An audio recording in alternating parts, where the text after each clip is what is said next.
Dan, may I start? Yes, Nanki, we're now live. Please go ahead. Thank you. Good morning and good afternoon. Welcome to this webinar on HKH to Glasgow, Climate Action in the Hindu Kush Himalaya. My name is Nanki Kaur. I head up the Adaptation and Resilience Building Program at the International Center for Integrated Mountain Development, ICIMOD, and it is my pleasure to be your host today. This event is part of a week-long celebration around the International Mountain Day to acknowledge the importance of mountains to life. And today specifically, we want to promote mountain voices whilst we mark the 5th anniversary of the Paris Agreement. The webinar is co-organized by ICIMOD in collaboration with the UK government through the British Embassy in Kathmandu and the Adaptation Without Borders initiative. ICIMOD Udayan Mishra, Samita Sharma, and Sesab Pradhan will produce this event and are bringing it live to you. If you have any questions or technical issues, please reach out to one of them on MS Teams separately. Please allow me to share some house rules for today, which are also displayed on the screen. I request all participants to kindly keep their microphones on mute and video off so that there is less distraction. All the speakers, however, are requested to keep their video on. I will request speakers to unmute at the time of delivering their talk. Coming to the objective of today, we want to specifically discuss how regional collaboration can deliver ambitious climate action in the Hindu Kush Himalaya. Action that will limit global temperature to 1.5 degrees, actions that will increase the ability of mountain people to adapt to climate change, and actions that will help ensure that financial flows are consistent with a low carbon and climate resilient development pathway in our region. Our discussion today will build on the Hindu Kush Himalaya call to action, which was signed recently by all 8 countries sharing the Himalayas. It will also build on the important summits that we've just had celebrating the 5th anniversary of the Paris Agreement, specifically the least developed countries led summit on the Thimphu Ambition Summit and the UN-led Climate Ambition Summit that took place recently. For our discussion today, we have excellent speakers, and with them, we are going to learn more about the context of the climate emergency in the Hindu Kush Himalaya. We'll have a better understanding of why we need to focus on regional collaboration to address climate risks that cut across local and national borders. We'll have a discussion to help flesh out concrete climate actions for the Hindu Kush Himalaya.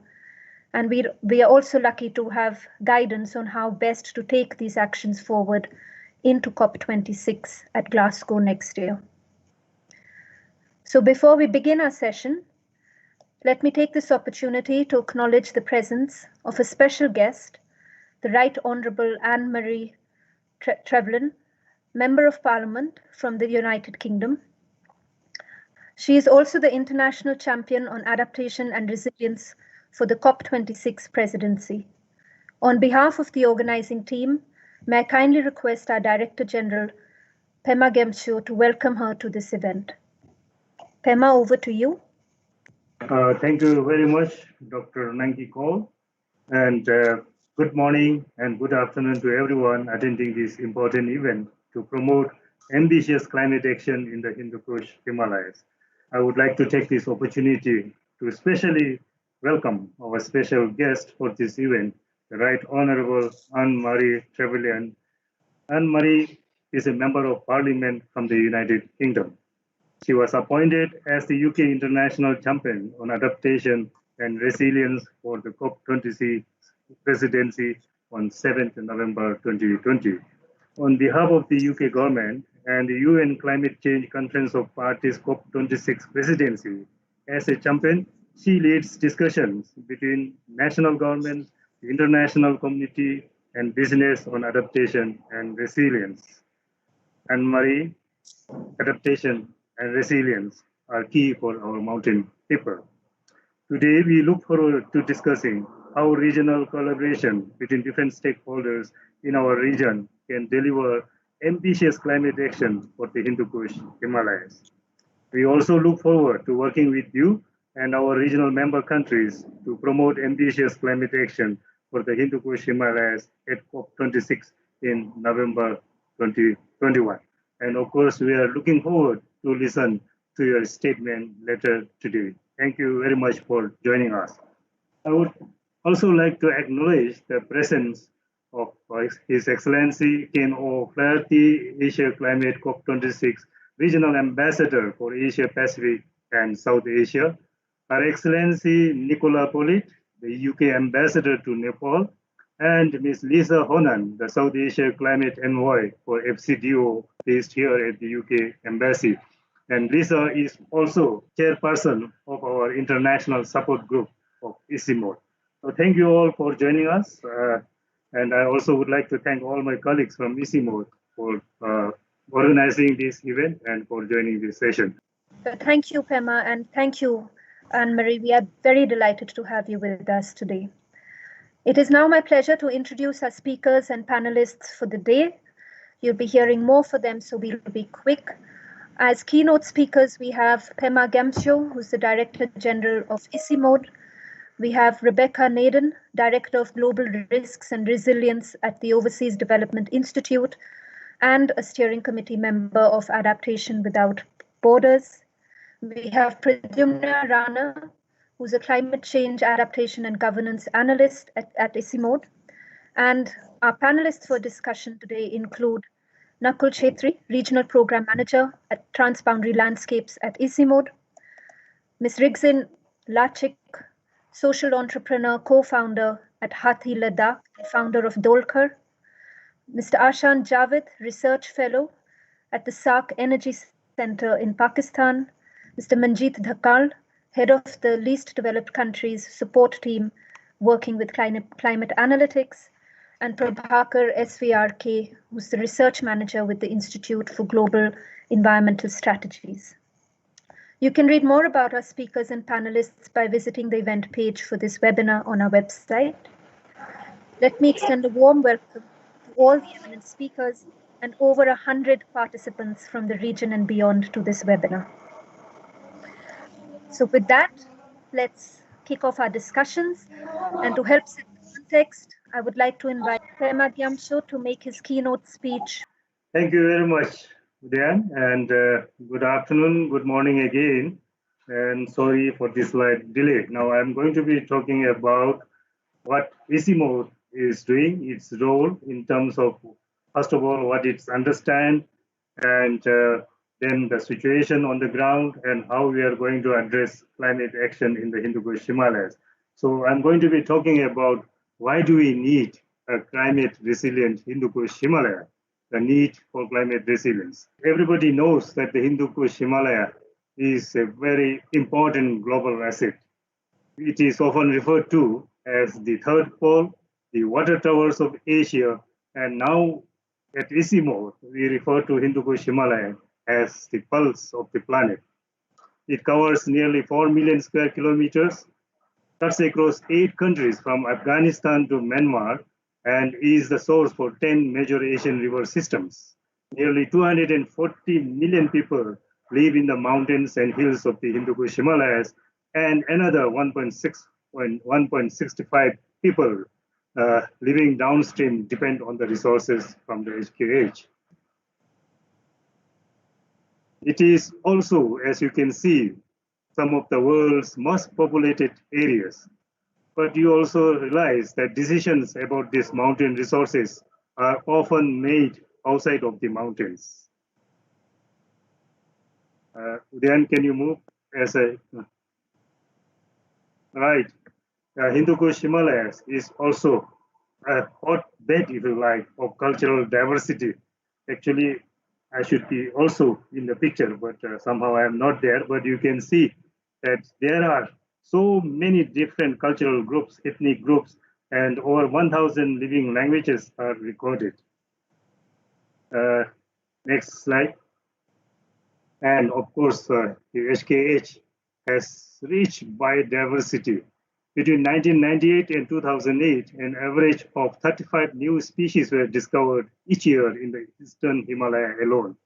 But 70 to 80% of the original habitat in biodiversity hotspots of the HKH is already lost relative to year 1500.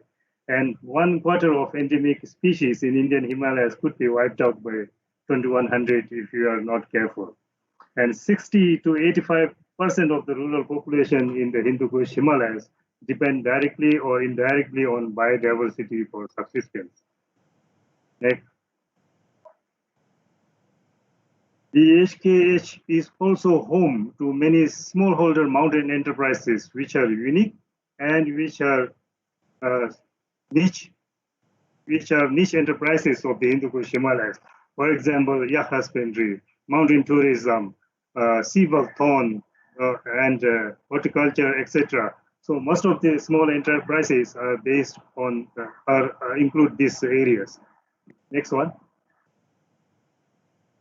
Next.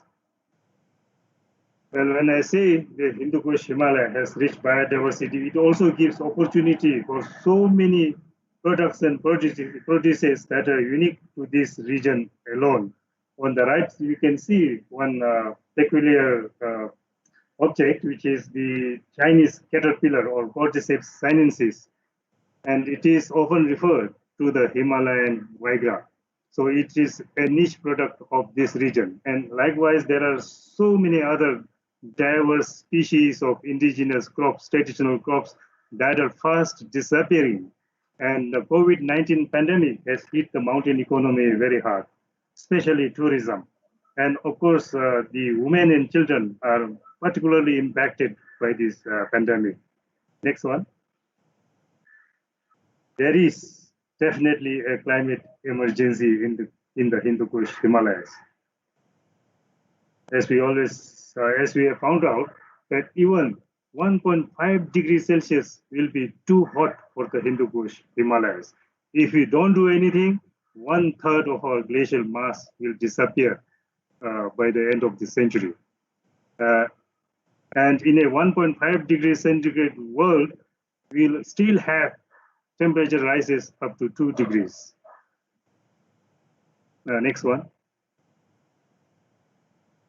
As I mentioned already, in a 1.5 degrees centigrade world, glaciers in the HKH will still lose 1/3 of their volume by 2100.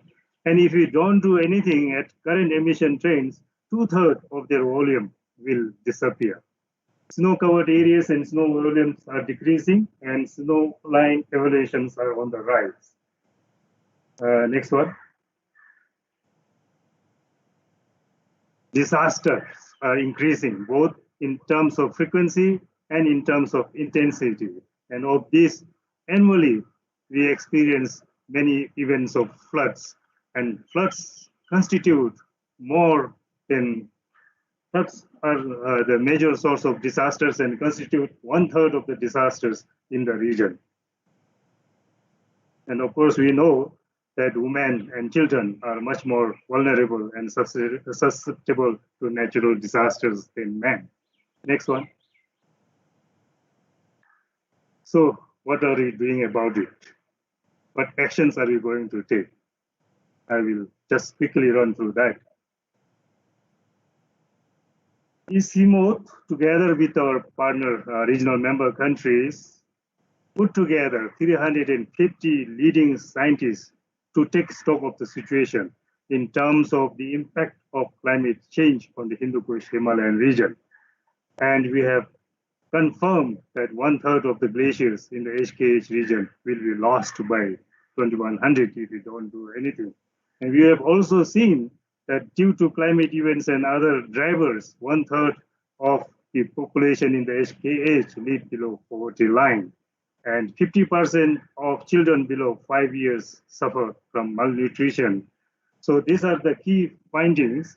And of course, based on this, ICIMOD has also developed what is called now the Hindu Kush Himalayan Call to Action, from science to coordinated regional adaptation. In the call to action, the six urgent actions are identified, and this was put forward to the regional member countries for consideration. And we are pleased to announce here that on 15th October 2020, the 8 regional member countries of ICIMOD endorsed the HKH call to action by signing a declaration. So what are these 6 urgent actions? I will show on the next slide. So 6 urgent actions for the Hindu Kush Himalaya are: 1. Cooperate at all levels across the Hindu Kush regions for sustainable and mutual benefits. Recognize and prioritize the uniqueness of the HKH mountain people. Take concerted climate action at all levels to keep global warming to 1.5 degrees centigrade by 2100.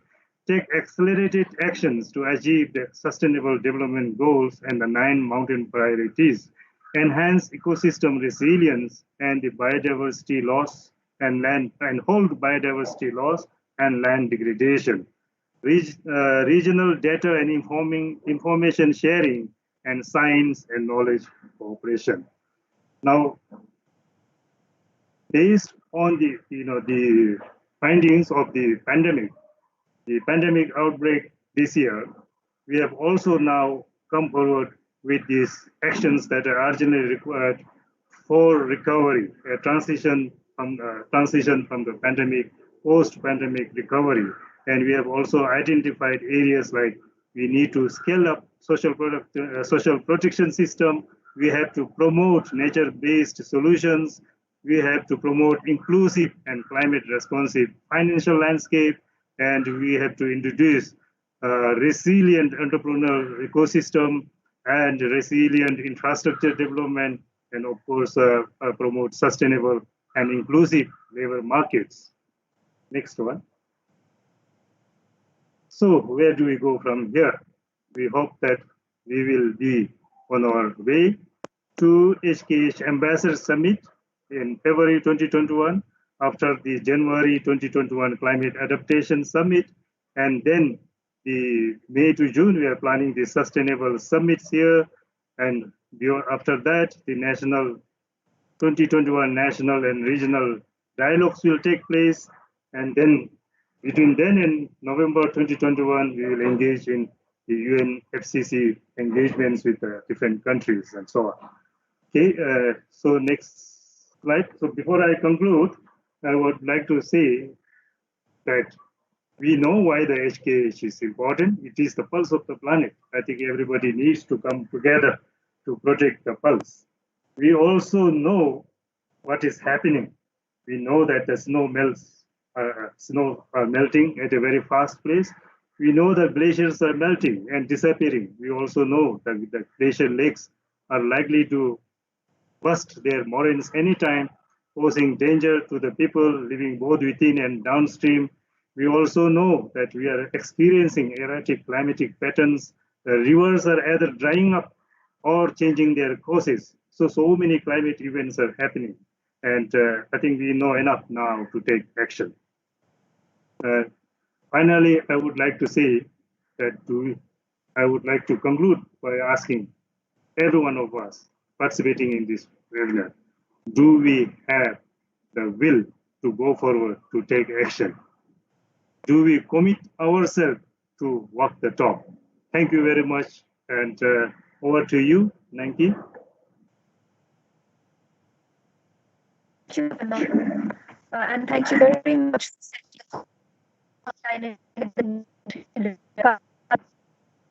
to help emergency, and you said very importantly that you also have to make Nanki, your voice is breaking. Nanki, your voice is breaking. Can you? Can you hear?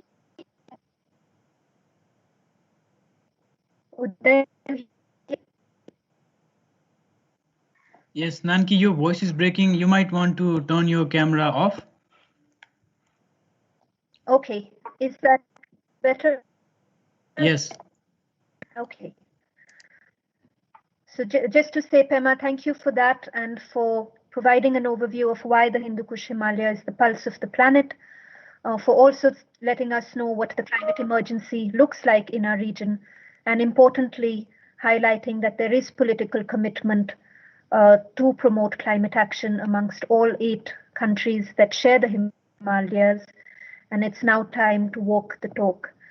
With that, I'd like to invite our next keynote speaker, Rebecca Naden, who's going to tell us a bit more about what transboundary climate risks look like, and also why regional cooperation is so important. Rebecca, over to you. Thank you very much, Nanki. I'm just turning on my video and about to share my screen.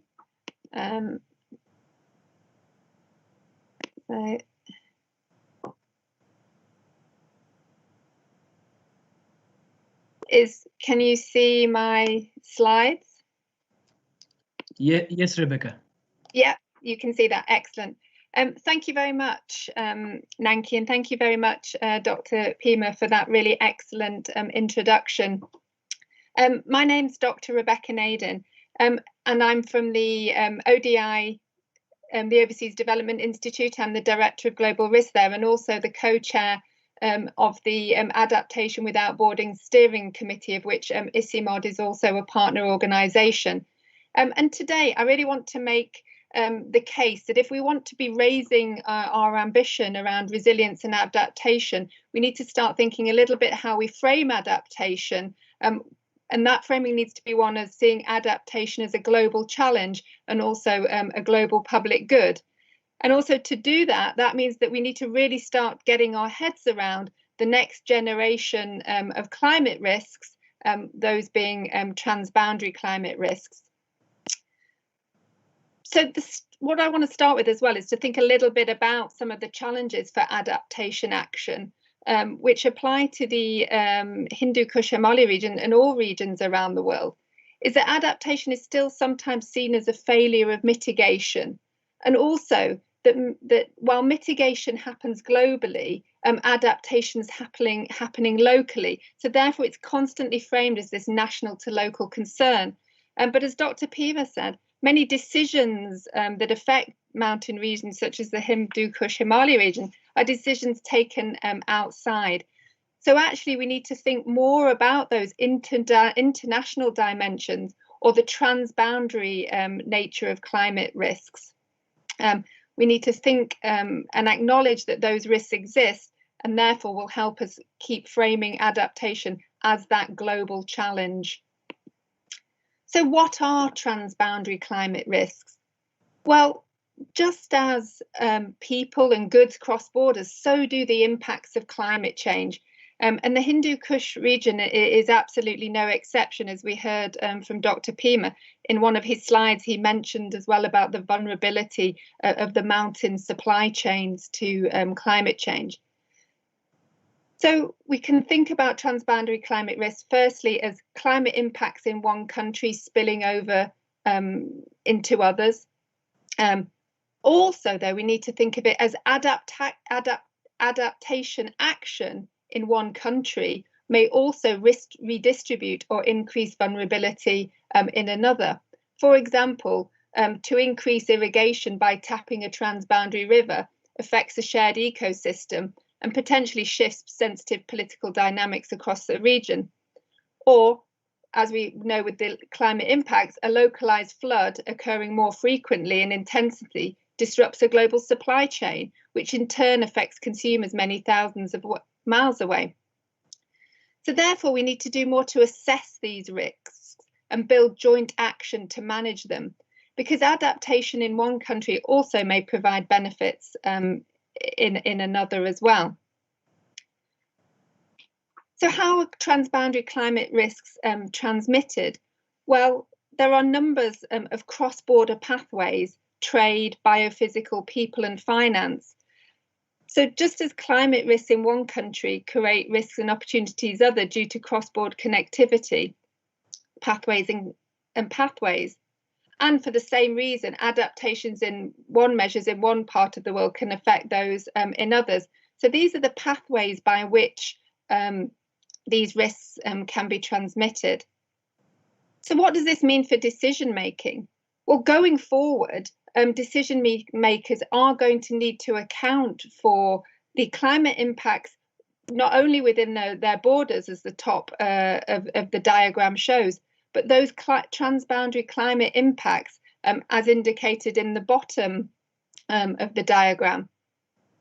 So, for example, impact could be transmitted through a shared river basin, as shown in this diagram, their import of critical food commodities, their economy's reliance on remittance flows, and or the hosting of refugees and migrants. These are all areas that decision making, when we're thinking about adapting to climate change, need to be considered. So what specifically does this mean for the Hindu Kush region? Well, we heard from Dr. Pima, of course, the glacial melt is one of the major sort of ecosystems issues for the region. So the region is rich in transboundary glacial fed rivers, and climate change is going to have a profound implication for all the countries that depend on these rivers. But also the region has a high dependency on remittances, and there is actually enough evidence to show how these remittances were affected by events far away. For example, the recent COVID-19 crisis, which actually projected to shrink remittances in the region in the range of 4 to 12% in 2020. And already there's been a large-scale internal mobility of people moving from the hills to plains, creating challenges for local environments, unemployment and so on. So there need to be several solutions are being discussed to manage these, increasing the quality of produce, infusion of technology and organic products, etc. But again, climate change has the potential to really increase vulnerability for these groups. So why do the transboundary climate risks matter? Well, they've already been flagged actually in Assessment Report 5. It was noted the climate impacts have consequences beyond the borders. Risk can also rise from unintended consequences of adaptation. But also they matter because countries are telling us they matter. And it's not just one or two countries. There are many, from Bangladesh to Burundi, from Afghanistan to Angola, and from Sudan to Somalia. They're all raising issues from shared water resources to displacement, etc. And they matter because recognising and accounting for these risks is going to be critical for delivering on Agenda 2030 and to meet those challenges as framed in the Paris Agreement. So this slide here just shows a number of the countries who have raised these. And so far, around 34 LDCs have made reference within NAPAs and NDCs articulating these risks. So it's not just a number of countries, it is quite a few. But how can they be managed? Well, they can be managed at source, along the pathway or the point of impact. But the challenge that we have at the moment is that transboundary climate risks are detectable, but at present, it's no one's job to manage them. In this interconnected global world that we live in, we do need to think more about collaborative approaches. And I know that these are challenging and can often be very politically sensitive. But as ICIMOD's work around the Hindu Kush call to action shows, collaboration is possible. And in different parts of the world, we see other initiatives such as the Great Green Wall for the Sahara and the Sahel, other international conventions focusing on this. But challenges do remain and joint action and progress is needed. So in order to respond to this, we've formed a new partnership. We know that transboundary climate risks call for regional cooperation, and we know how easily political issues can thwart the prospects of regional cooperation. And proposing any cooperation based on regional solutions that ignores the political environment is going to be impractical, but there is huge potential. And in the short term, we believe that by identifying what regional adaptation actions might be possible, despite other sensitivities, we can move forward on joint action and joint progress. And this is why we formed the Adaptation Without Borders partnership. And this partnership includes a number of organisations such as ICIMOD, the University of the West Indies, ENDA in Africa and the Sahel, as well as founding members of the Stockholm Environment Institute, ODI and IDRI. And we also have a number of high-level champions who are really promoting and emphasising the importance to hear what countries are saying on these issues and to raise awareness. So the aims of the Adaptation Without Borders partnership is to support countries and businesses to assess transboundary climate risk. And that really does also support the Hindu Kush call to action, this promotion as well of sharing regional knowledge and data sharing. It also aims to deliver transboundary climate risk sensitive policy. And there's already signs that we're seeing some impact in this area. For example, we're contributing authors to IPCAR6 on this issue. We've UNFCCC Adaptation Technical Committee draft has also now noted the importance of these issues.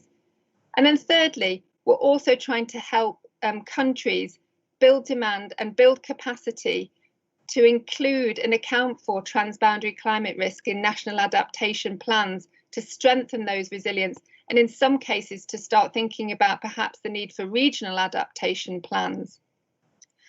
So at COP26, we're really hoping to host the very first Transboundary Action Pavilion. This will be the first time ever bringing together a range of different UN conventions, not just UNFCCC, but also UNCCD on desertification, CBD, etc., the Water Convention, and really create an opportunity for UN agencies, business, legal and civil society to really talk about these issues.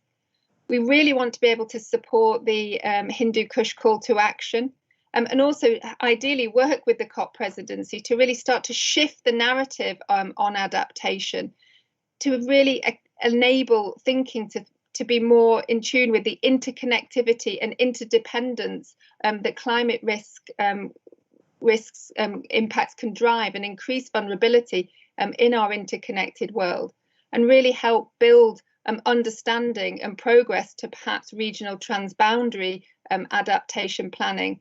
And it is a little bit ambitious, but I suppose we are also really hoping that we could use the pathway to COP26 in support with the presidency to build some sort of agenda for joint progress on the management of transboundary climate risks. And this is why ICIMOD and ODI and other partner organisations have joined together to really try and champion the need for action in this area. Thank you very much. Thank you, Rebecca.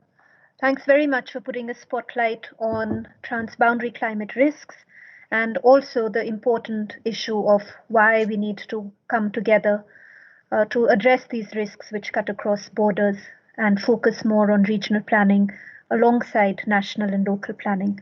So thank you for that.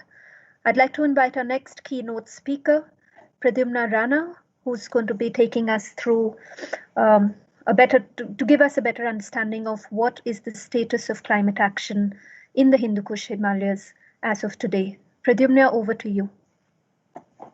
Thank you, Nanki. Just share my slides.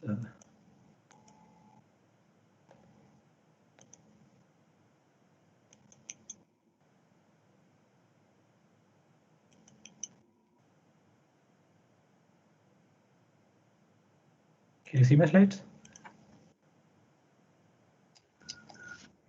No, Pradyumna, we're just seeing the folder.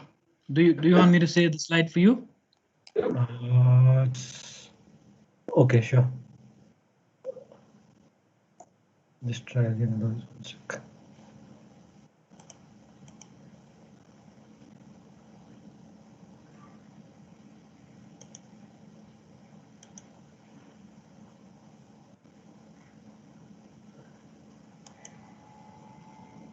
Can you see it now? Yes. Hi, sorry about that. Thank you, Nanki, and a very good afternoon to all. Before I begin my presentation, I would like to thank Dr. Pema for setting the context and the tone nicely for this event, and Rebecca for her presentation on transboundary risks and need for collaborative action. This is much needed in the Hindu Kush Himalayas. The topic today I'll be presenting on is towards more ambitious action, climate action in the Hindu Kush Himalayas.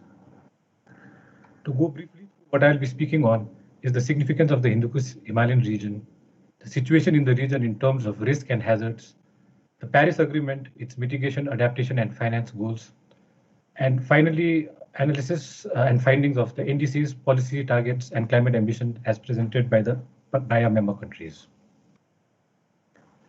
To begin with, though this has already been highlighted by Dr. Pema, I would like to go through this briefly to reiterate the importance and significance of the region. Of the 4 million square kilometers, around 18% is under snow cover, making it the largest reserves of ice outside the polar regions.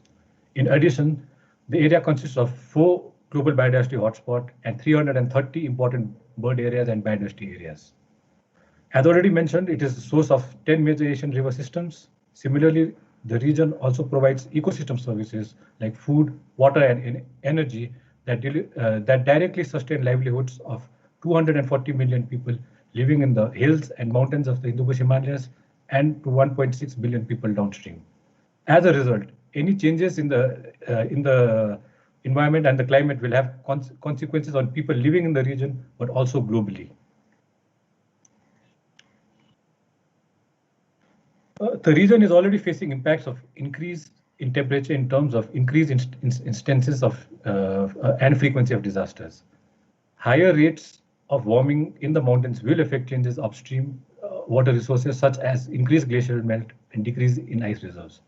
This again will have catastrophic impacts across countries in and beyond the region. These climate-induced changes in the weather systems will translate into risks and hazards, and the region is highly vulnerable to risks posed by climate change. As can be seen in the graph, 4 out of the 8 member countries fall in top 10 in terms of global risk index globally, of which Myanmar, Pakistan, Bangladesh, and Nepal rank 2, 5, 7, and 9 respectively. In regards to hazards, floods, droughts, landslides, and gulfs are the most common hazards in our region, with floods causing the most damage. The increase in frequency of such disasters has increased loss in human lives and economic losses over the years, and hence needs cooperation and urgent actions to minimize these risks. In order to take, as a result, in order to take collective actions to reduce emissions, limit global warming, and adapt to climate change brought about the Paris Agreement. As most of you already know, this is a legal binding international treaty on climate change, which has been adopted by 191 countries, which aims to limit global warming to well below 2 and preferably 1.5 degrees Celsius by the end of the century. This is very important for the region, as Dr. Pema has already mentioned, that 1.5 degrees is also too hot for the Hindu Kush Himalayas. However, this entails to reach global peaking of greenhouse gas emissions as soon as possible to achieve the climate neutral world by the mid-century. In terms of adaptation, the adaptation goal is increasing the ability to adapt to the adverse impacts of climate change and foster climate resilience and low greenhouse gas emissions development. These goals and targets do require large sum of funds, especially in regards to least developed countries and developing countries. As a result, the financial goal is making financial flows consistent with pathways towards low greenhouse gas emissions and climate resilient development. Climate finance indeed is an important instrument to help meet the mitigation and adaptation targets, especially even mentioned by the Hindu Kush Himalayan countries. They come in the form of bilateral support, multilateral support, export credits, and directly mobilized private funds, to name a few. In this backdrop, we have done some initial analysis on the targets and actions as submitted by our member countries. The graph presents mitigation targets by sector, as mentioned in the nationally determined contributions and related policies. As can be seen, the highest number of targets are on energy sector and focus mainly on increasing the share of renewable energy in the mix, reduce dependency on fossil fuels, increase production and consumption of renewable energy, and reducing energy intensity. Similarly, targets in transport sector include improving public transport systems, reducing emissions from transport, and encouraging the use of electric vehicles and rail. However, it is important to remember that these targets are conditional in many cases and in many countries. In regards to action and emissions, as we all already know, 2020 marks the 5th anniversary of the Paris Agreement, and many countries have placed new targets, the major ones being on reduction in emission and reaching net zero by 2050. This is encouraging, but there is a need to adopt stronger 2030 targets, especially in the nationally determined contributions that are to be submitted to deliver on their net zero goals and to close remaining emission gaps. This is even more vital as recent analysis show that even with the recent pledges made, the rise in temperature at the turn of the century would be more than 2 degrees, which again would be greater in the Hindu-Kush Himalayan region. The pledges made by the member countries are encouraging, as some new targets and sectors have been set, which were not there initially. They need to be reflected in the nationally determined contributions and in the action plans. And to this, I would also like to mention that out of the 8 member countries, Nepal is the only country that has submitted its enhanced nationally determined contributions. In terms of adaptation targets and actions, there are a lot of adaptation priorities that have been mentioned in the NDCs. These include development and implementation of adaptation plans, building resilience in agriculture, disaster risk reduction in terms of setting up of early warning systems, building climate resilient infrastructure, to name a few. However, as can be seen, number of targets and actions in terms of adaptation is much lesser than in comparison to mitigation. This is mainly because adaptation goals that have been mentioned lack clarity and reflect more on actions. However, as announced in the recent Ambition Summit, most of the HKH countries are preparing their national adaptation plans and are looking to submit it in the coming year. In addition, it is important to mention that these countries do have adaptation plans and strategies at national level and local levels. For instance, local adaptation plans of action, national adaptation plans of action, to name a few. We do hope the upcoming national adaptation plans will have clearer set of adaptation targets which are measurable and can be monitored. To meet both mitigation and adaptation targets requires large amount of funds, capacity building, technological transfers, as also mentioned in the NDCs of our respective member countries. In this regards, developed countries have committed to $100 billion in a year in finance by 2020 to address these needs in developing countries. Even in the recent Climate Ambition 2020, it was encouraging to see financial pledges, renewed financial pledges made by countries like the UK, EU, Japan, etc.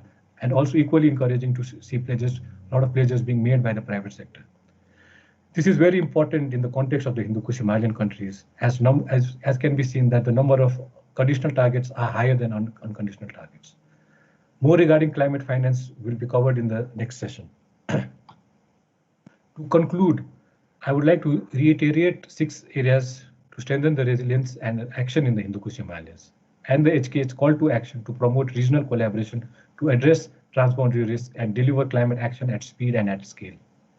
The actions have been jointly agreed upon, and I do hope will reflect in the upcoming nationally determined contributions and national plans, building up ambitious targets and commitments for the Hindu-Kush Himalayas. Thank you.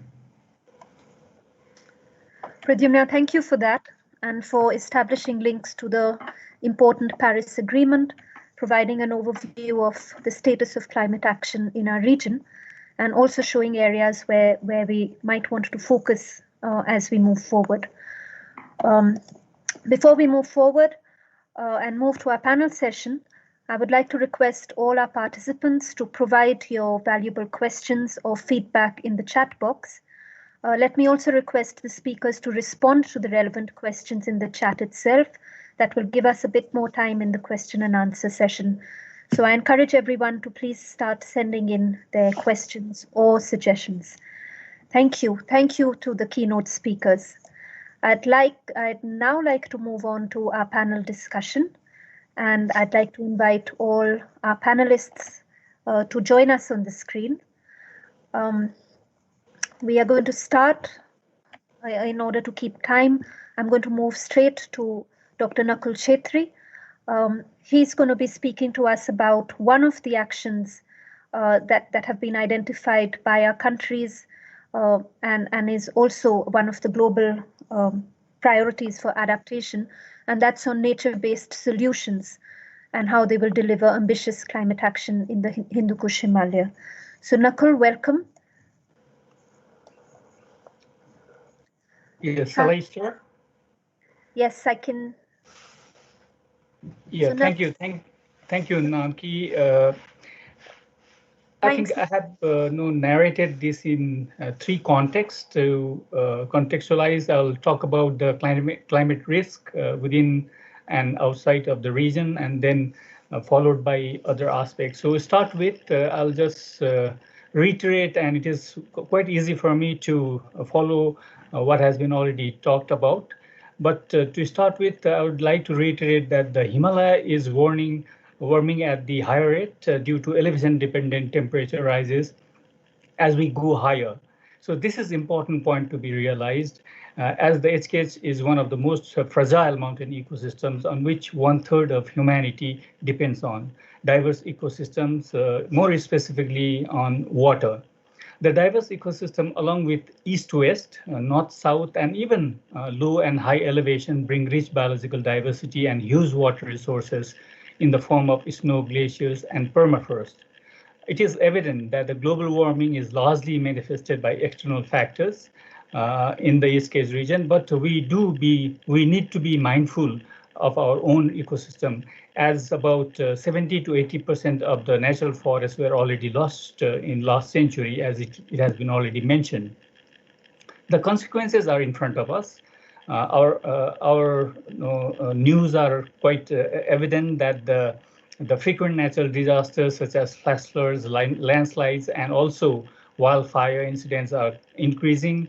Natural springs are drying. The fruiting and flowering time of plants are changing. The soil fertility is deteriorating, and also giving us a warning signal for both water, food, as well as the energy. So what to be done in terms of understanding this climate resilience is important for us. And for that, I think the ecosystem resilience is built when our surrounding ecosystems are balanced and healthy. Healthy ecosystem can be built by making nature both source as well as the livelihood solutions for our crisis. Let me recall that from 2005 to 2015, global damage caused by disaster was estimated to be $1.4 trillion, and also 700,000 human casualties, and over 70% casualties occurred in 40 of the mountain countries. The HKH region has the history of traditional practices on natural resource management, a legacy coming from our forefathers. Thus, our development models need to be different than the lowland areas, with special emphasis on ecosystem health. Green development considering the rich ecosystem as a natural capital, and enriching ecosystem through remedies coming from nature are the nature-based solutions. We have ample good practices on nature-based solutions, such as community forests of Nepal, a landscape and corridor concept applied in Bhutan, Nepal, and other parts of the Hindu Kush Himalayan region, and also the mountain niche product-based entrepreneurship, including nature-based tourism, are the best investment for us and the future generation. As an example, a community forestry program of Nepal through 22,266 user groups benefits 2.19 million people, covering 1.65 million hectare of area. So this institutional network played an important safety net for COVID-19 pandemic, supporting about $70,000 as cash support, and also $99,000 through food and shelter, benefiting 152,000 people, and also about 30,000 households. So in terms of the need for regional cooperation, which has been already talked about time and again by the previous speakers, I would like to bring the following perspective. I feel two strong rationales are critical for addressing these questions of regional cooperation. First, the drivers of change, such as climate change, is common to all the HKH member countries, as already been mentioned by Rebecca. And also, impact does not limit to political boundaries. The second is the ecosystem of HKH, be it rangeland, forest, wetland, and even river ecosystems, and also the agricultural-based ecosystems, they are contiguous. So strong bondage linked by culture and traditions are already prevailing in the HKH region. So therefore, we have to and we must cooperate and address the common challenges together. Considering the limitations we have in terms of mountain for the options of development, our development have to be guided by nature-based solutions. To make it practical, our development models have to consider environmental sustainability, social well-being, and economic viability. Our development needs to be green, resilient, and nature-based at scale of to contribute to environmental sustainability. Considering the mountain specificity, such as marginality and inaccessibility, access and equity to natural resources is a must for social well-being. Considering the limited options, we must capitalize on unique mountain products, such as high-altitude medicinal plants, yak-based products, large cardamom, and also mountain tourism for economic viability. But these need scales to cater the demand and hence need regional cooperation. The regional cooperation framework developed and agreed for some landscape initiatives facilitated by ICIMOD is one concrete example where above mentioned aspects have been a core focus of implementation. Thank you, Nanki. Over to you. Thanks very much, Nakul, for outlining one of the most important action areas by our member countries, which focus on nature-based solutions. So before we move on to the next panelist, just to remind ourselves that there are, it does get a bit lonely watching your screen, but there are about 100 of us doing this together. So just remind yourself of that. And now I'd like to invite our next panelist, Rigzin Lachik. Rigzin, do you want to put your camera on? Yes. Rigzin, thank you for joining us. You've been, you're a young entrepreneur from the high altitude region of Ladakh in India. And I think before this, you were a coder in Japan, and you've come back to Ladakh to set up a social enterprise.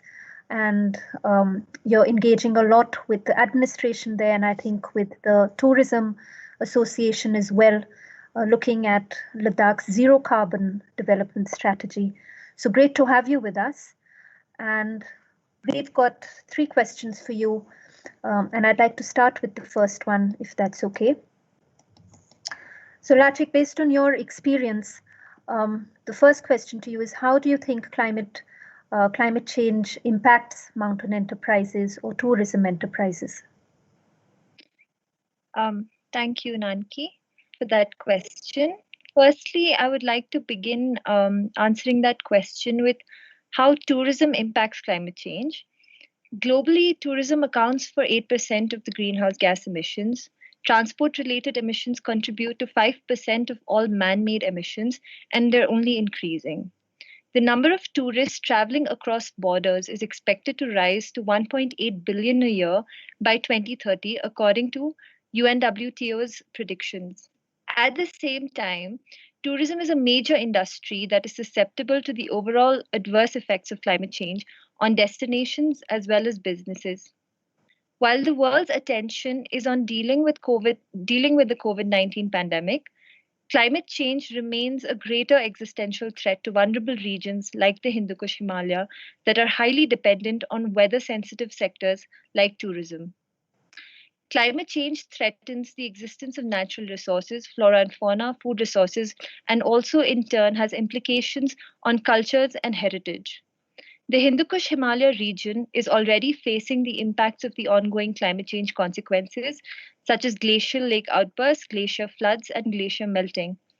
Himalayan ranges have reportedly shown a decline in glacier coverage and a decline in rainfall. WMO's latest report states that we are likely to exceed the 1.5 global warming limit as early as 2024, and extreme weather events as a fallout can influence tourist activity as well as their safety. Mountain tourism, particularly known for its nature-based experiences, rich biodiversity, and low temperature conditions, as well as its diverse and distinct culture and heritage, are more vulnerable to the impacts of climate change that will directly affect these natural assets of the region. In the Hindu Kush Himalaya and globally, tourism is also one of the largest and the fastest growing industries, contributing immensely to job creation and economic development. Globally, the tourism industry accounts for 10.2% of the GDP and also contributes significantly to the economy of the Hindu Kush Himalayas. In Ladakh, tourism accounts for over 60% of our local GNP. Across the value chain, the tourism sector involves a wide diversity of enterprises and units with differentiated capacities and abilities. Growth in mountain tourism areas translates into local value creation in terms of income growth, job creation, and support for multiple productive activities. Enhancing the climate resilience of micro businesses in the tourism and hospitality sector is also crucial, since the provincial economy increasingly depends on the interlinkages between agriculture, tourism, and related enterprises, and therefore contributes to growth in employment across many other sectors. This also means that tourism can play an important role in accelerating the shift towards a more inclusive economy and can be used as a powerful tool to achieve a more sustainable form of development. Hence, there's an urgent need for a shift in the existing tourism model and the definition of tourism success across the globe, and especially in the mountain regions, to build back in a more safe, equitable, and climate-friendly way. Thanks, Lachik. And 60% of GNP in Ladakh, and I know that's been significantly hit in this current year. So we do wish you a greener or a more sustainable recovery. But with that, you've already sort of given an indication of the need for the tourism industry to build back better or to build back greener. So could you give us a few examples of what entrepreneurs are doing in your sector to build resilience into their businesses? Yes. So in the Hindu Kush Himalaya region, small, medium enterprises or MSMEs, as we know, contribute to 95% of the private sector. Agriculture, livestock, forestry, and tourism-based MSMEs that dominate the landscape rely significantly on ecosystem services to create value. Building a resilient enterprise in the mountain region would mean building a resilient economy. Mountain enterprises are highly exposed to climate and other shocks, and under current emission scenarios, the surface temperature over the HKH is expected to rise by 5.2 by the end of the 21st century. MSMEs in the mountain region have very little capacity to absorb or adapt to climate-induced shocks. In the HKH, most enterprises have very less or no access to green knowledge and finance, or to the right market, or the right linkage to the right market that can enable them to become more self-reliant and grow their businesses into more resilient ones. The interdependence within the MSMEs in the mountain regions also highlights the need to ensure that benefits are recognized by the local communities for a more inclusive form of development. Boosting innovation through digitization, access to reliable, affordable, and sustainable energy, access to green knowledge, and linkages to the right market can help enterprises shape their ability to absorb and adapt to climate shocks. Providing enterprises with the right enabling environment to scale up their ideas and businesses will have an overall impact on the degree of resilience of mountain communities. Although climate change is receiving widespread scientific attention and media publicity, there is still a degree of uncertainty surrounding climate change issues. Building awareness to understand the magnitude of the possible impact of climate change can encourage enterprises to invest in greener methods to ensure low carbon growth. The pandemic has underlined the fragility of communities already vulnerable to climate change, highlighting the need for transforming the economy into a more adaptive one, and building resilient enterprises across the mountain region will help us achieve this. Thank you, Lachik. You've put in a lot out there, and some of the important points that I noted were the need for awareness, innovation, scale, and access to resources as actions that can help build resilience in the tourism sector in our mountains. And our final question to you is that if those are the types of actions that we need, how can regional cooperation strengthen the resilience of mountain enterprises? Thank you for that question. So the climate and ecological crisis cannot be solved without a system change, and building strategic networks can help enable knowledge creation and sharing to drive clean development. A recent research report conducted by ICIMOD on the ecosystem services in the HKH region, including standard certification programs, states that the increasing numbers of certification programs would benefit shared functions such as marketing, training, and development, while supply chains and consumers would benefit from the setting of standards. Therefore, it is important in the HKH context to map the various standards relevant to mountain-specific sectors and MSMEs. Regional cooperation can not only ensure greater access to facilities and services, but also lower costs of such services, making them more accessible to smaller enterprises. Apart from making such services more accessible and affordable, it is imperative to understand why an enterprise would choose to implement carbon reduction initiatives. Environmental and business motivations are some of the important motivating factors, followed by cost savings, personal environmental ethics, social responsibility, and customer demand. Regional collaboration to reallocate investments into greener sectors can help rebalance and redistribute climate-related risks that can possibly impact mountain enterprises. There is an evident need to build a network of green financial systems to improve access to climate finance to support small and vulnerable enterprises across the mountain regions. Considering the harsh weather and working conditions of the mountain regions, there is a need for more mountain-specific financial instruments to encourage entrepreneurs by allocating adequate finance to support long-term action against climate change. While there are existing financial support systems and incentive programs available for enterprises, efforts should be made in improving the functionality and accessibility of these schemes apart from setting mountain-specific standards. I'd like to end by saying that the COVID-19 pandemic has been the most powerful wake-up call about the links between the environment, economy, and human well-being. It has affected us all, and it has challenged us to reconsider our way of life. But as we all experienced and as we all agree, it has shown us what we can do if we all come together. And I do believe that each participant of this event is a part of the solution. Thank you, Nanki. Thank you, Lachik. Thanks for that and helping us understand how we can build resilient enterprises across the Hindu Kush Himalaya, and also why that's such an important thing to do, especially if we want to have private action as we move towards a pathway of resilience.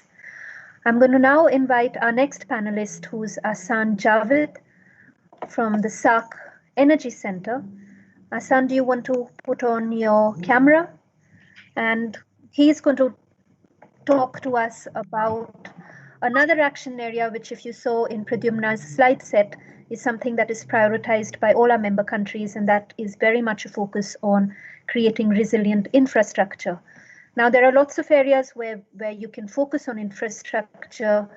One of the hottest ones just now is on infrastructure to enable digital systems across our region. But the other one, which is critical and where we see a lot of investment in our region, is around renewable energy. And that is something that Ahsan specializes in. So Ahsan, welcome. Thank you very much, Nanki. Thanks, Ahsan. So again, with you, we've got 3 questions for you. And I'm going to start with the first one on if you could give us a status of investment in renewable energy in the Hindu Kush Himalaya to help the audience understand why we are even talking about this area. Thank you very much, Nanki, for a very interesting question. And I would like to say specific thanks to ICIMOD for inviting me to this stream forum. So Nanki, the status of investment in renewable energy infrastructure, that's a very important topic. So I would start giving a little bit about the member states of this region, what they have up to now, what they have done. So normally all the member states or countries in Hindu Kush Himalaya have been supported their renewable energy sector by the governments. And this we can see in the last few decades that all the member states have given specific targets of renewable energy in their national electricity mix. As one of the speakers had already shown his a slide on giving specific targets of renewable energy and electric mobility in their national plans. Plus, on top of that, on the policy side, the member states have been supporting cost plus projects in the past. Then, on the other hand, when the power sector of all these member states got a little bit mature, so they went on to the feed-in tariff regimes. Now, latest one is that they are going for the reverse auctioning mechanism. So these all policy measures have been able to update or maybe disseminate renewable energy in this region very fast. So, and they have also been responsible for reducing the cost of renewables in this region, and which has been very responsible for putting up the lesser cost in comparison to the fossil fuel power generation. On the distributed energy generation side, all the member states have installed policies which are supporting net metering regimes in the solar systems, the captive use of energy by the industries in solar SAARC region and all these Himalayan region. So these policies by the member states have been very supportive to the renewable energies. On in the financial investments, as you mentioned something about investment, I would like to specifically mention that governments have been offering subsidies and loans to the renewable energy projects in this region. Plus, the national banks are offering soft loans to the project developers who wish to develop renewable energy projects in this region. Plus, funding agencies have been developed. There are specific funding funds which are developed for financing renewable energy, small and bigger projects in this region. On the infrastructure side, there have been established technologies of solar PV, wind, and biomass. These are the technologies which have been developed very fast up till now. On the 3 aspects of renewable energy generation, one is the grid connected systems. So in this region, we see a lot of development in the wind energy, in the solar PV sector. India, China have been able to install large amount of wind on their areas where wind potential is there. Plus now they are going for solar potential, to tapping the solar potential. So they have a lot of potential in those areas. So other countries could also follow in with some kind of enabling policies to develop these technologies. Plus on the off-grid side, we have seen that Bangladesh has been very successful in implementing off-grid solar program in their region. They have been followed by Nepal. Bhutan has implemented few solar PV projects, off-grid solar PV projects. Then lastly is the community scale RE projects, which have been very successful in northern areas of Pakistan, whereby micro hydro projects were installed by community over there, which are responsible for providing funding for those projects. Then on top of that, they provide sales, operation and services, maintenance services by themselves for those small projects.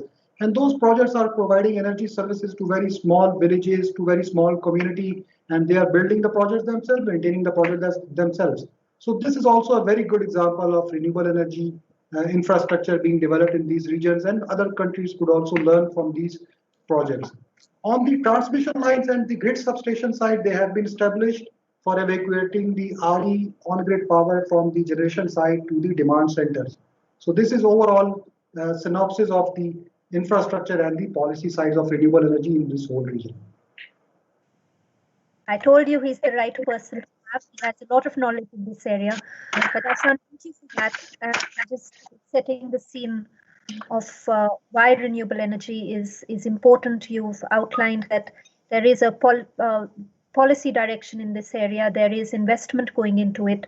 There are different types of technologies that have been deployed, and also that our region has quite a diverse source when it comes to renewable energy. So the next question, Asan, is something renewable energy as an infrastructure intervention is also one of the few interventions that does have very strong benefits when it comes to both mitigation or emission reduction and adaptation when we are looking at things like energy poverty. For our audience, give examples of how does investment in the renewable energy sector contribute to resilience? What are the types of benefits we are likely to see? Thank you, Nanki, for the question. Actually, apart from the energy generation side and benefit of energy generation, renewables has multiple benefits. I would like to highlight 2-3 of them specifically. Emission reduction is one of the important aspect of it. Renewables being the clean and environment-friendly technology, it is able to substitute the fossil fuels, coal, oil, and gas. So basically, what happens is that greenhouse gas emissions are reduced very considerably over that area. Plus, the air pollution is reduced to a very large portion in those local areas, plus on the national levels or the regional level side. So emission reduction is touted as one of the important factors for renewable energies.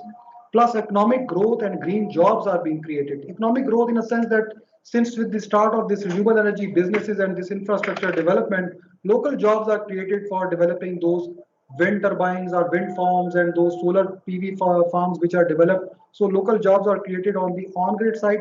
Plus, on top of that, small shops are established in the villages, communities, whereby off-grid solar systems are given, where off-grid small, mini, micro, hydro projects are installed. So a local industry is developed in that area. So all of these help to increase the green jobs in that area. Now, with these renewable energies coming up in these off-grid areas, it helps to include women into the whole arena. Because of this, women were previously very far away from the energy sector. They were not included into it. But with these small renewable energy systems, they are able to, their women have been able to develop their own entrepreneurs businesses. They have been able to do businesses in food storages because renewable energy technologies are available to preserve food for a longer period of time through renewable energy technologies. Plus handicrafts, carpet weaving, garment industry, local garment industry on the villages side has benefited a lot because their timings for the working timings for the women have increased a lot of time. So solar lighting is available. Previously they used to use candles and oil for lighting purposes. So they have basically substituted those older technologies with the new renewable energy solar home systems and micro hydro projects, and they've been able to increase the income for their own selves and for their families. Plus, on top of that, these renewable energy generation through these clean cooking fuels, these renewable sources have enabled the children to study more and to have increased their timelines for their study over there. So previously, the women and children would be sleeping very early, maybe 5 or 6 o'clock in the evening because they didn't have light to do any work afterwards. But now with these solar lighting available, with these clean cooking stoves available, women can work for a little bit more time, earn more money. Children can study for a longer period of time. So that has brought a lot of change in those areas where these technologies have been introduced. Plus, also this has also been responsible for increasing the electricity access to those rural areas whereby the governments of these member states cannot provide electricity because the transmission lines and the electricity grids are very far away from those areas. So basically what happens with this, that these off-grid solutions are responsible for providing energy access to a larger population in those areas. Thank you. Thanks for that. And I think we're running a bit over time. So just the final question and a quick response, please.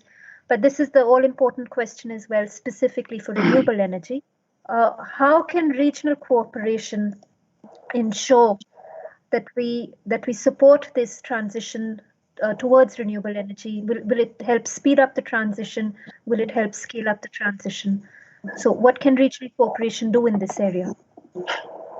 Thank you, Nanki. Well, I would say that this question could be best answered in two very specific points. One is the macro level regional cooperation. The other one is the micro level regional cooperation. On the macro side, I believe that development of solar and wind energy resources in different regions, they can collaborate with each other to develop those solar wind resources, plus regional electricity trade in the renewable energy. Like, for example, Nepal and Bhutan have huge resources of hydropower resources in their region, but the demand is not that much in those areas. So that those projects could be developed, they can feed into their own country, and then maybe that electricity could be transported or exported to the countries which are on the lower side of the Himalayan region, like India, Pakistan, Bangladesh, and those areas. And there have been successful examples in the past where Bhutan has been exporting electricity to India. India has been getting electricity from Nepal. So there are other examples like this. On the transmission lines and regional interconnection side, I would say that if regional interconnections are developed within the neighboring countries and transmission lines are developed, they would help to propagate cross-border electricity trade in this whole region. And it would also help to develop the regional electricity market in this whole area, which is very important for development of renewable energies on a larger scale. On the electric mobility infrastructure side, I would say that technology transfer is needed, knowledge sharing and expertise needs to be shared with those member states which are lagging behind in electric mobility, and we can gain some knowledge from our partners such as India or maybe specifically China, which have been very successful in implementing these electric mobility in their country. Very shortly, I would say on the micro level regional cooperation side, there are avenues such as quality controls, quality assurance, technical standards, and labeling for those solar home systems. We could gain some experience from those countries which have already implemented these programs and which have some expertise in those areas, plus the off-grid solar rooftop systems, solar PV systems, solar water pumping in the agriculture sector, and the community scale micro hydro projects. So these are few of the avenues whereby these member states can gain from each other experience, can do some regional cooperation with each other. Thank you. Thanks, Hassan. Those are all, I think, very, very important points you've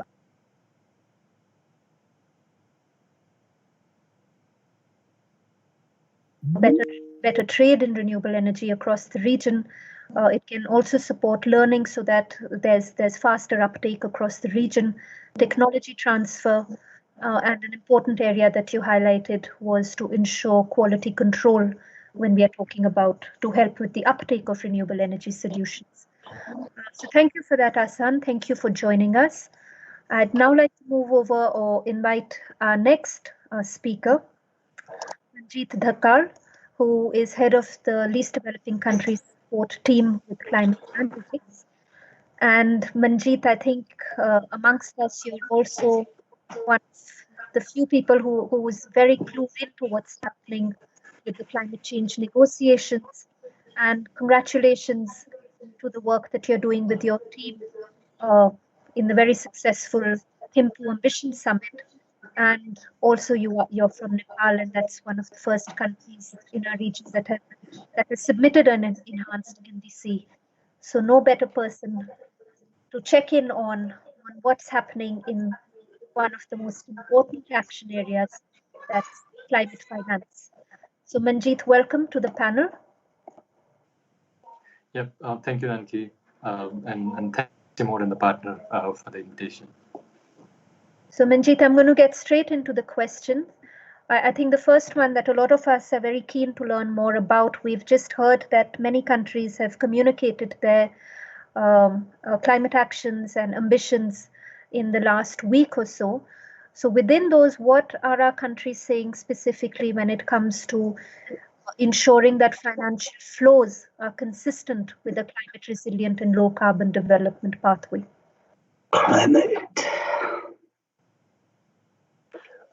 Thank you, Nanki. And before I explain of the countries in our region, let me briefly explain what it means when we say the financing flow consistent with the pathways towards the low greenhouse gas emission and the climate resilient development, referring to the Article 2.1c of the Paris Agreement, which is moreover framed as an objective of the Paris Agreement as well. This refers to the role of private and public financial institution can play by scaling up and directing financing towards transition to low carbon, climate resilient economies, and to the net zero carbon emission. As the emissions are currently on track of exceeding the carbon budget of 1.5 degree, as agreed in the Paris Agreement, there is no time to delay. Science has recommended that keeping us the temperature to 1.5 degree, the world needs to reach to net zero greenhouse gas emission within the next 25 years. We have also heard about what it means in terms of our region. So there is also a strong call in terms of the ambitious short-term action by 2025 so that we don't exceed this goal. And achieving this goal will require a major reallocation of investment portfolio. The countries in the region are at different level in terms of their contribution to the global emission, in terms of the effect of climate change. Some country may be able to respond more effectively than other countries depending on their capacity. In terms of impact, the region will have more to invest in adaptation and resilience as continuous glacier melting and other associated direct and indirect impact will be catastrophic for more than 1.5 billion population in the region. This all clearly means that the countries from all over the world need to come forward with more ambitious climate action to limit the temperature rise. The countries in the region has demonstrated a diverse leadership in climate action. Some of the examples were presented earlier in Pradyumna's presentation.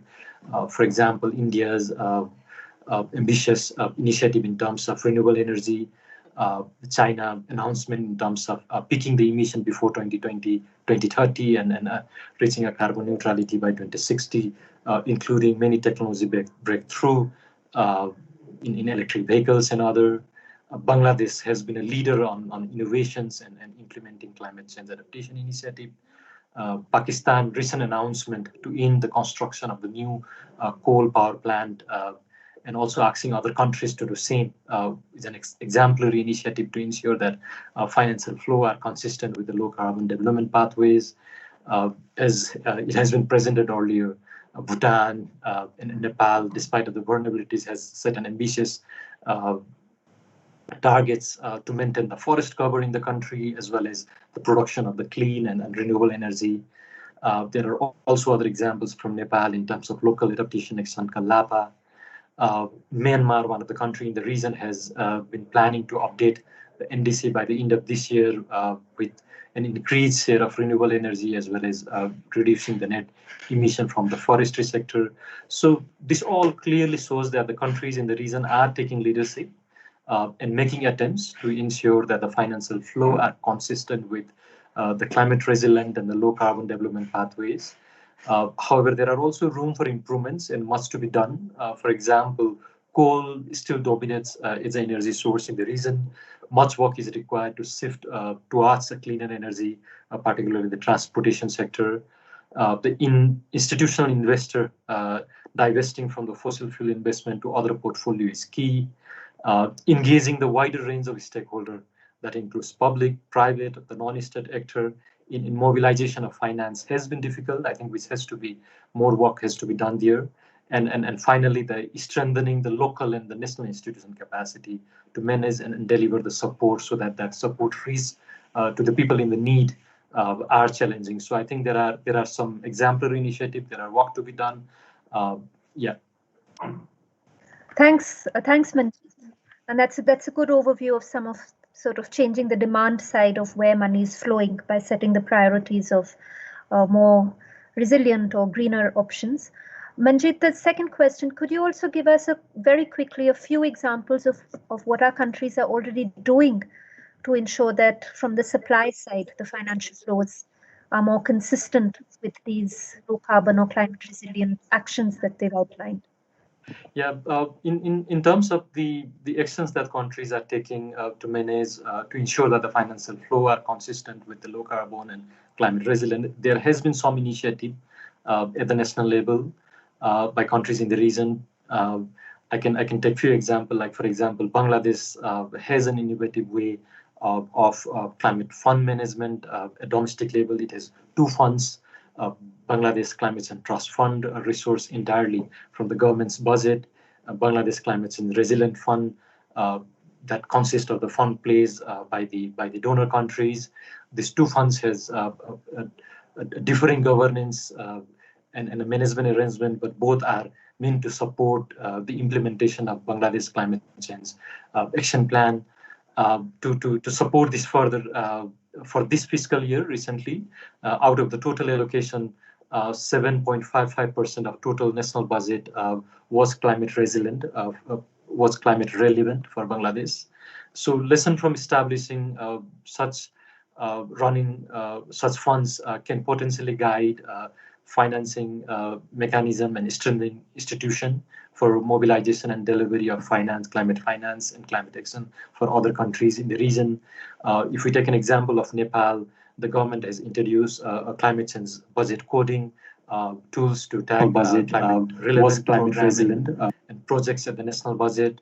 Out of the total fiscal year budget for this year, 2020-21, 27% is tagged as climate relevant budget.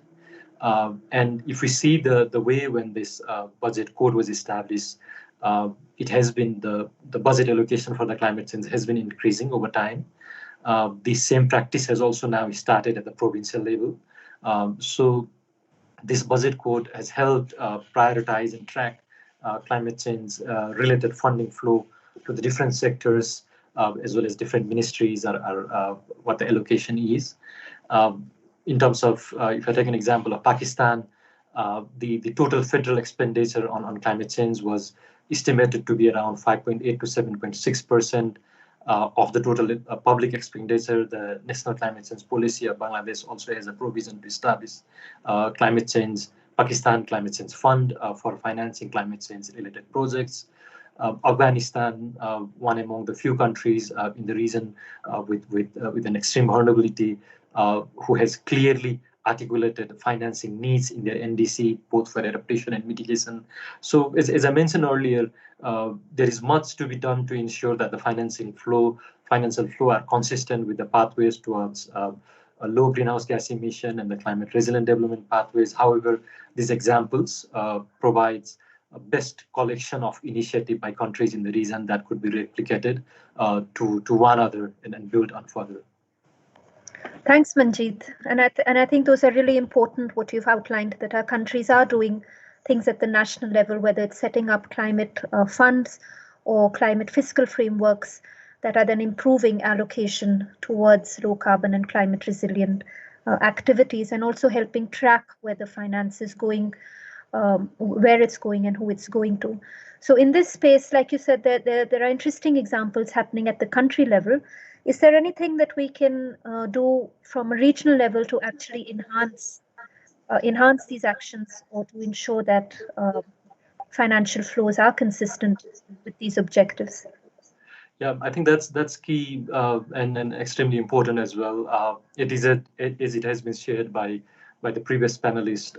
The impacts of climate change, any kind of extreme events, are not constrained in any political border. In the region, we have experienced this. For example, when there was a single flooding, the impacts are there in more than one countries simultaneously.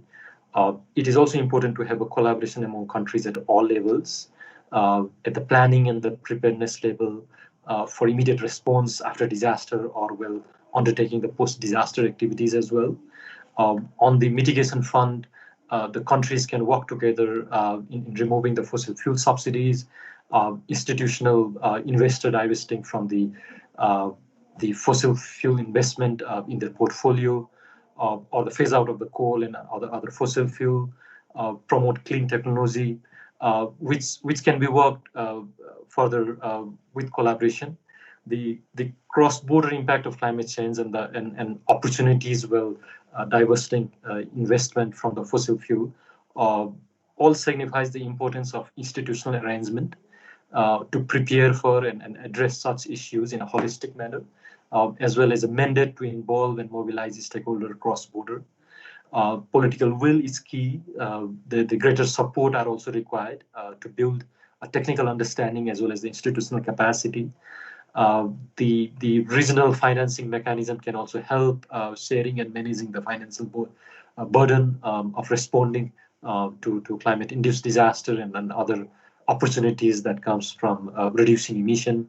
There are institutions in the region with some best example already has been initiating some good work.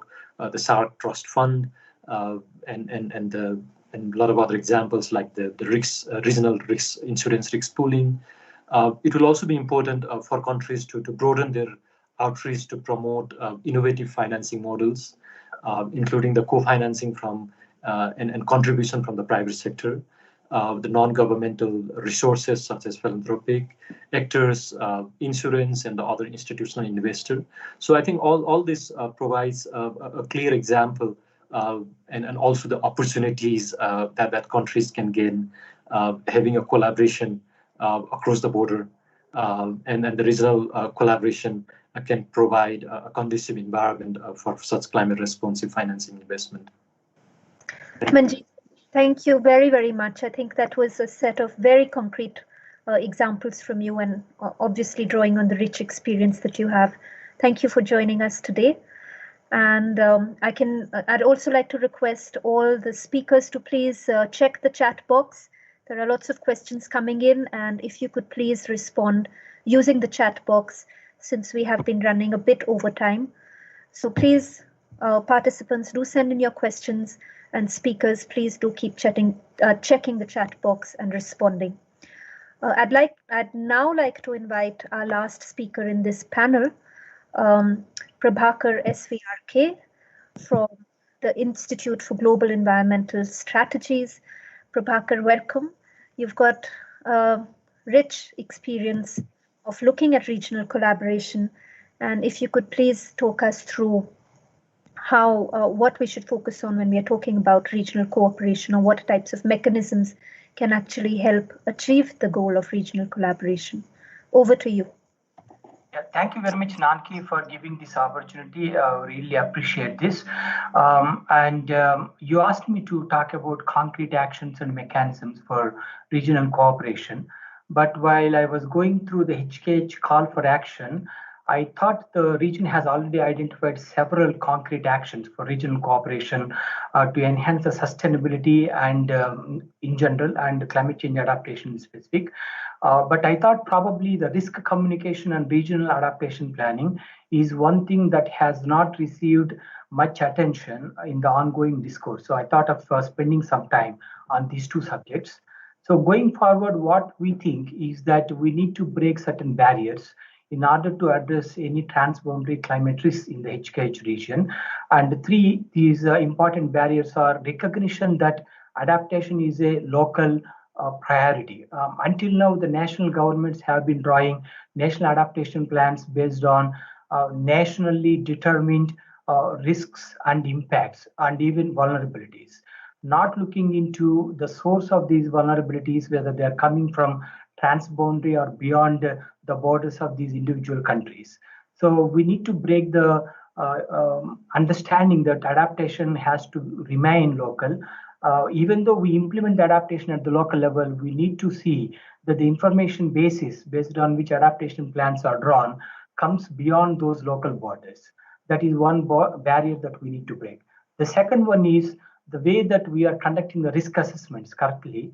If you look at the risk assessment, they are largely sectoral in nature, fragmented, and most often these risk assessments doesn't look into the vulnerabilities contributed from other line ministries or other sectors, relevant sectors. So we need to address this problem. The third one is the sensitivity that we attach to sharing the risk information with different stakeholders. Probably this is not the problem with the most risk assessments, but there are areas where when it comes to certain regions, especially in South Asia, probably sharing the risk information is still considered as very sensitive. This is still a big problem with the corporate risk assessments, for example. even though corporations invite public investments in terms of buying their shares, but in terms of the sharing of the risk assessments and the information base based on which those risk assessments are conducted is seldom shared widely. And I think we need to remove this sensitivity attached with the sharing of risk information. Now, from where this realization is coming is, we recently conducted a survey with hundreds of international investment entities that are operational in many vulnerable countries in South Asia.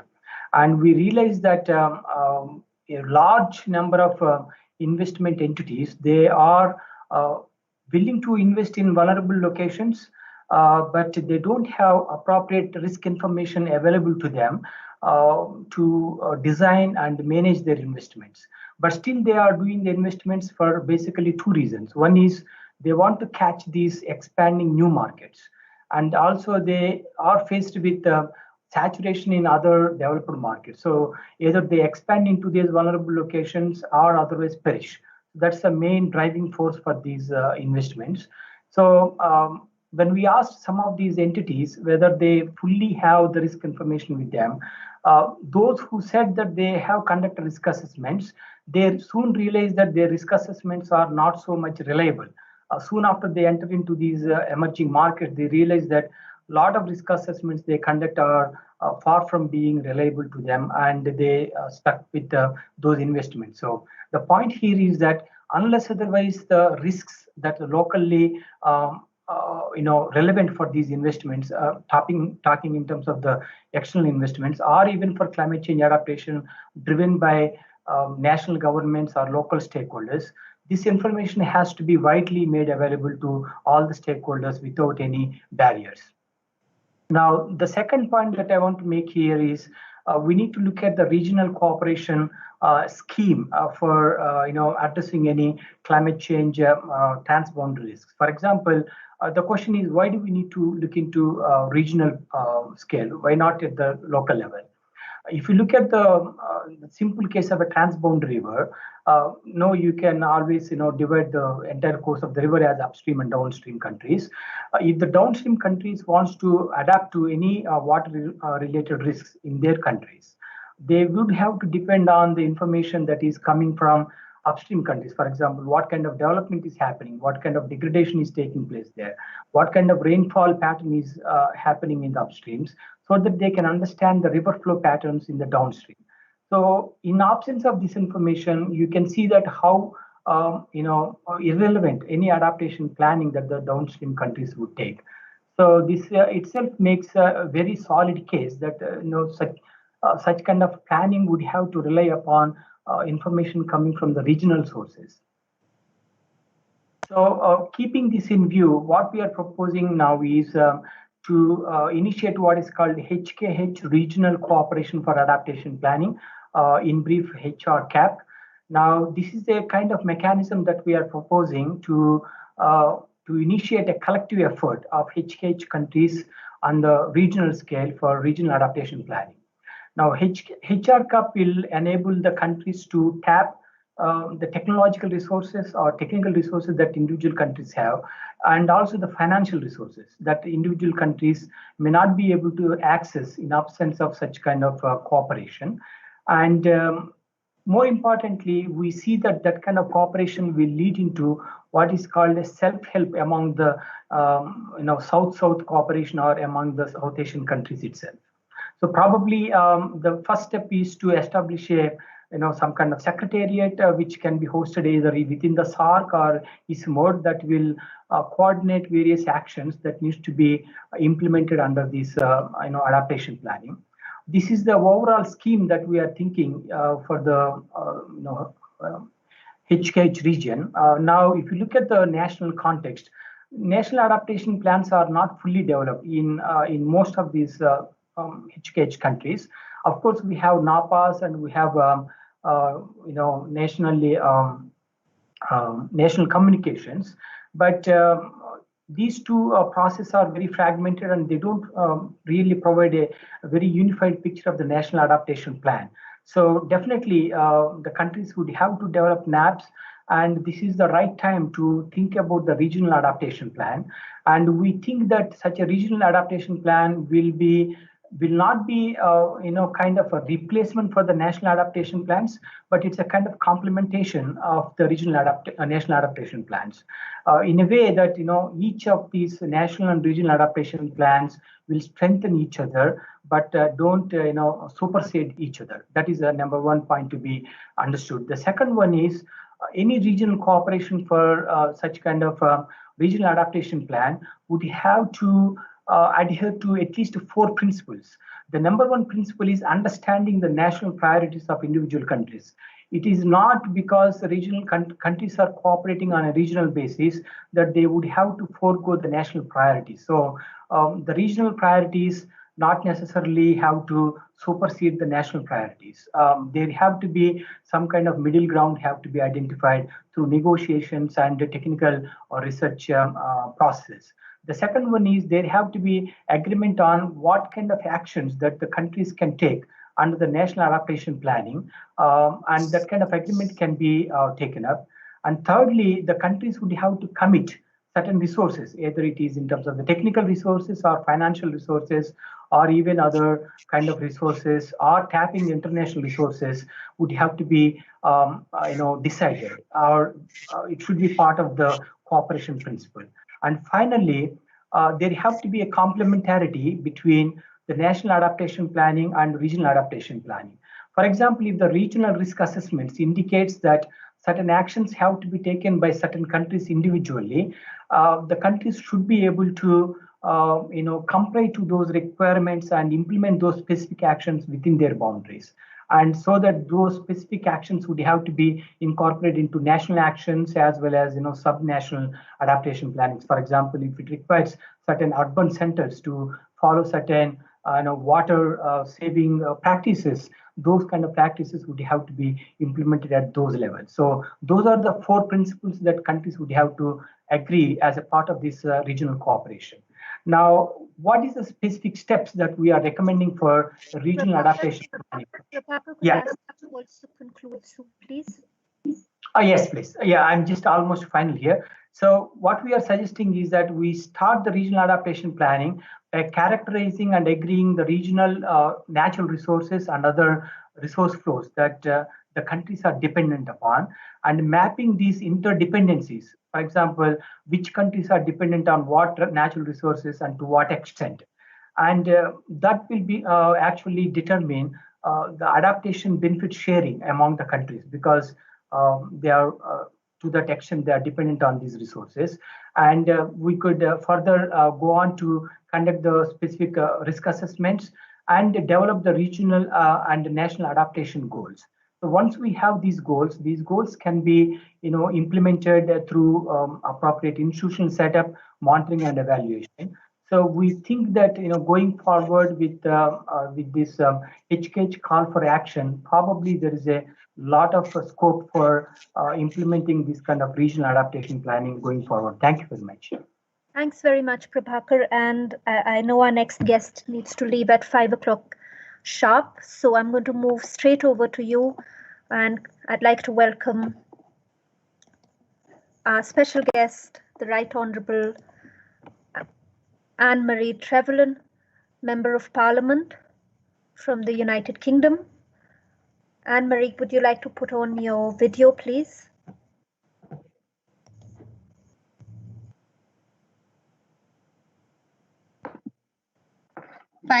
Thank you so much, Nanki. Firstly, I would like to thank Adaptation Without Borders and ICIMOD for the invitation to speak at this important and fascinating event today.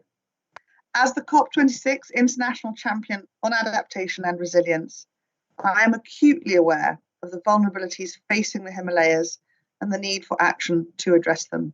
It's been a pleasure and an education to hear from all of your speakers today, and I've taken away a strong sense of both the complexity and the urgency of the challenges to tackle those transboundary climate risks and to find adaptation and resilience solutions.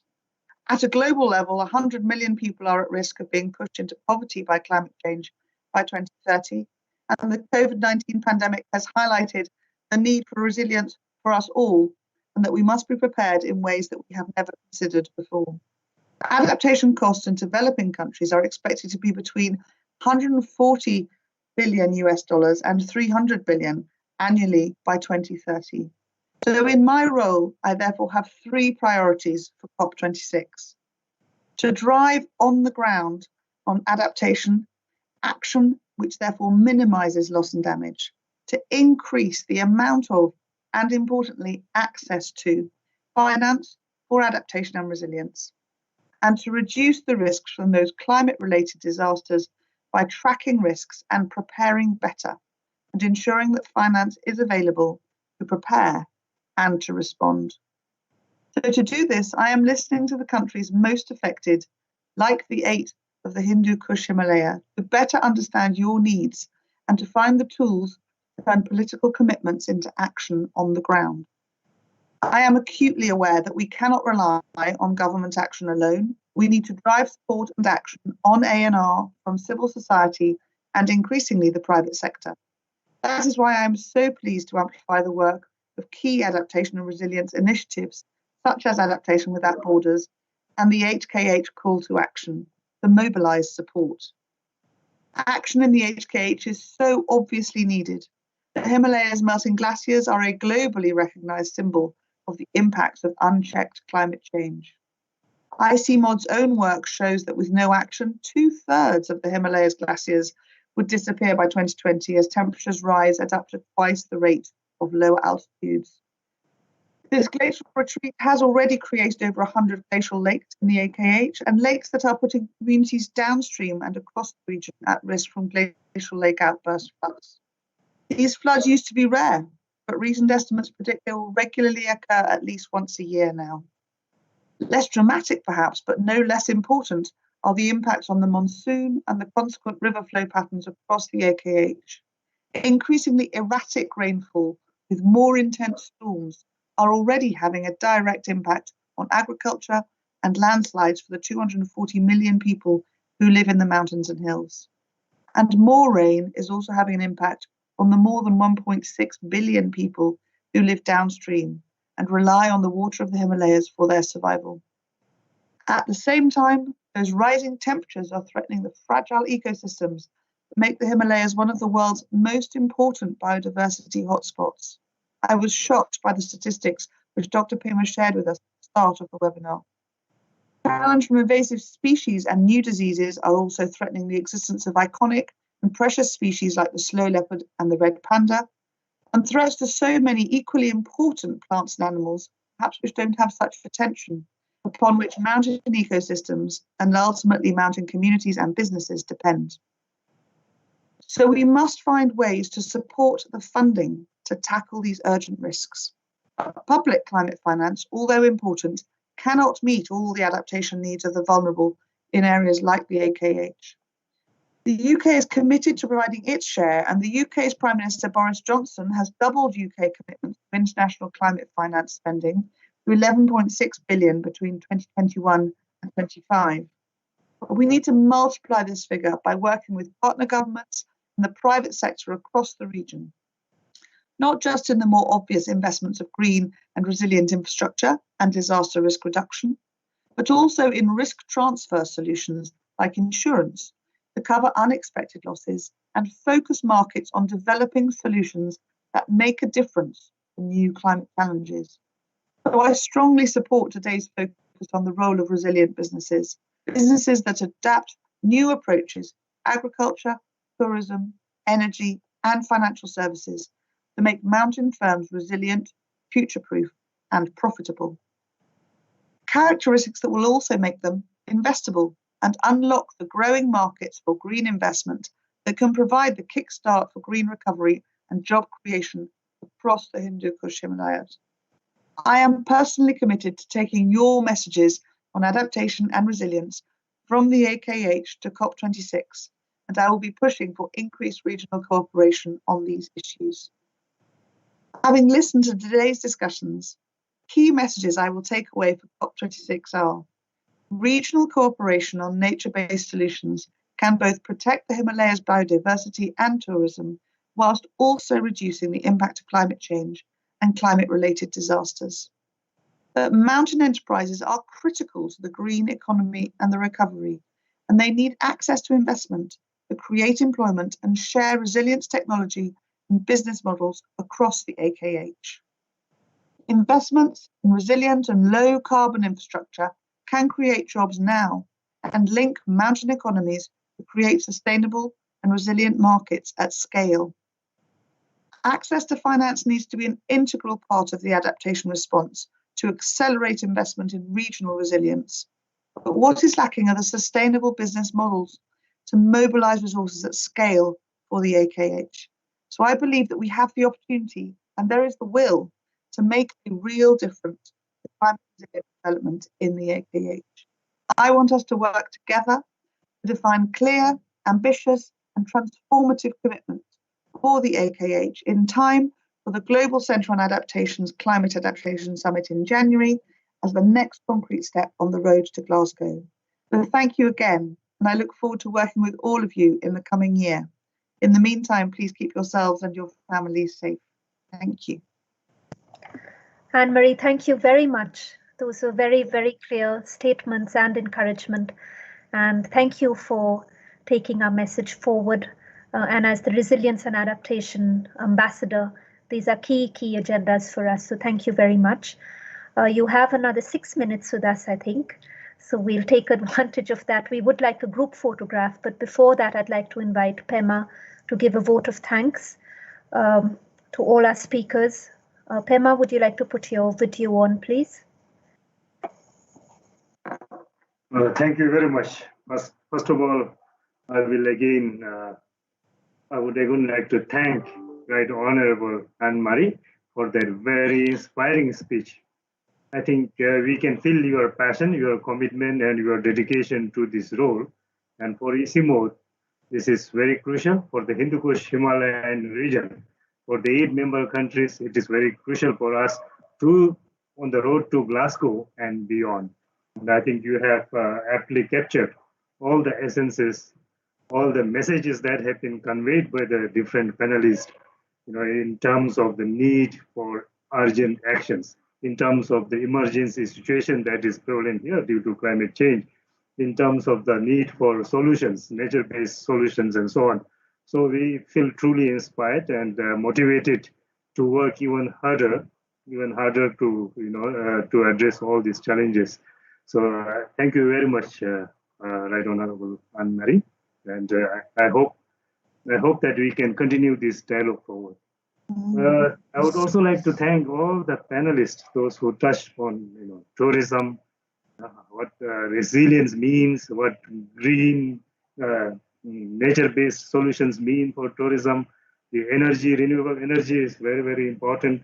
I think without even looking at the mega hydro projects, looking at the mountain needs in the mountain communities for renewable alternative energies like solar and wind, and even to replace biofuels, the fuelwoods that they are using and so on is very, very important. And of course, the need for transboundary cooperation, the transnational cooperation has come through very loud and clear. The cost of non-cooperation will be too high, and it's also been highlighted by you and the last speaker. The upstream, downstream linkages, and I think we at ICIMOD are in the right direction. And with our partners, Adaptation Without Borders, and with the support of FCDO, we are very much looking forward to make very constructive and useful contribution to the Glasgow COP26 process, as well as from there beyond. So thank you very much. Thank you, Pema.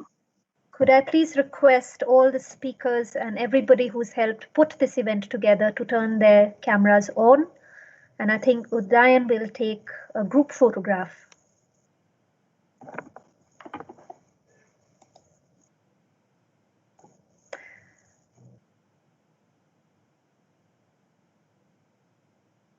Udayan, you'll have to tell us when we should smile. You're on mute at the moment. Sorry. Yes, Nanki. So I think all of us are here now. Dr. Pema, yeah, I see you. Yeah. Now, could all of us say cheese, please? Cheese.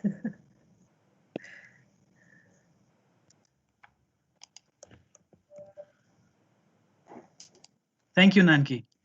Thank Done. you again.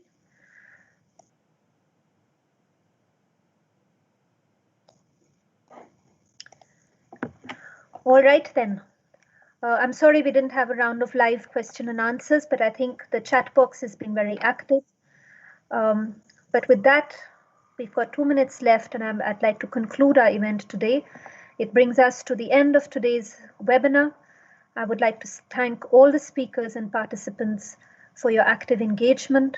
Like I said, we have been joined by an additional 100 people today, and there's been a lot of live discussion in the chat box as well. So thank you for your valuable input, questions, and suggestions. I'd also like to give a big thank to everybody who's helped organize this event today.